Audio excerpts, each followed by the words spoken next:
Amazon के इस घने जंगल में एक गर्भवती महिला को मदद की जरूरत है।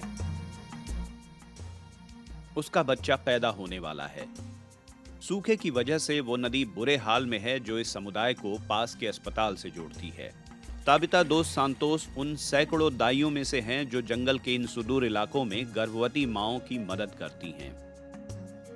51 साल की सांतोस खुद को बच्चों की मां ही समझती हैं। उन्होंने 180 से ज्यादा बच्चे पैदा कराए हैं। कल्पना कीजिए कि सूखे के मौसम में कोई महिला लेबर पेन में हो और शहर तक पहुंचने में हमें घंटों लग जाएं। बारिश के मौसम में हमें 4, 3 या 2.5 घंटे लग जाते हैं और ये बोट की ताकत पर निर्भर करता है। अब सूखे के दौर में तो शहर तक जाने के लिए पूरा दिन भी लग जाता है। अस्पतालों के दूर होने की वजह से पारंपरिक दाइयों की यहाँ बहुत मांग है। इस इलाके में प्रसव के दौरान मां की मृत्यु की दर भी काफी ज्यादा है। अक्सर महिलाएं नदी की हालत देखकर शहर जाने का इरादा छोड़ देती हैं।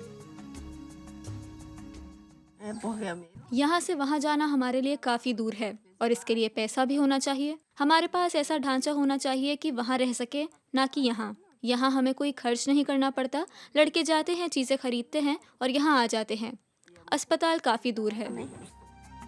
इलाके के लोग इन दाइयों पर ज्यादा भरोसा करते हैं। इनकी मदद से घर पर बच्चों को जन्म देना उन्हें ज्यादा आसान लगता है। दाइयां खास तरह की चाय बनाती हैं जो प्रसव में मदद करती है। एक खास तरह का सूप पीने के कुछ घंटे बाद मेलो फर्श पर पड़े गद्दे पर लेट जाती हैं। उनके बाल पसीने में भीग गए हैं। तोबिता उनका हाथ पकड़ लेती हैं। कुछ ही देर में बच्चे का जन्म हुआ। बच्चा जब उनके पेट पर लिटा दिया गया तो वो रोने लगी।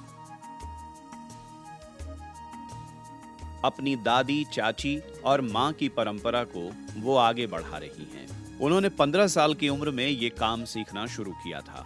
ज्यादातर दाइयां न्यूनतम मजदूरी से बहुत कम पैसा कमाती हैं। तोबिता बताती हैं कि वो बिना पैसे के ही ये काम करती हैं।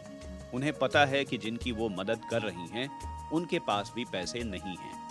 उनकी बेटी भी ये काम करना चाहती है। हाँ, मैं मिडवाइफ बनना चाहती हूँ, खास तौर से इसलिए कि अगर कुछ ऊंच नीच हो जाए और मेरी माँ यहाँ ना हो या फिर भाभी जो उनकी मदद कर सकती हैं, तो वे लोग मेरी मदद ले सकते हैं। मैं और ज्यादा सीखना चाहती हूँ। जब समुदाय के लोग मेरे पीछे आएंगे तो मुझे मदद का ज्यादा अनुभव होगा।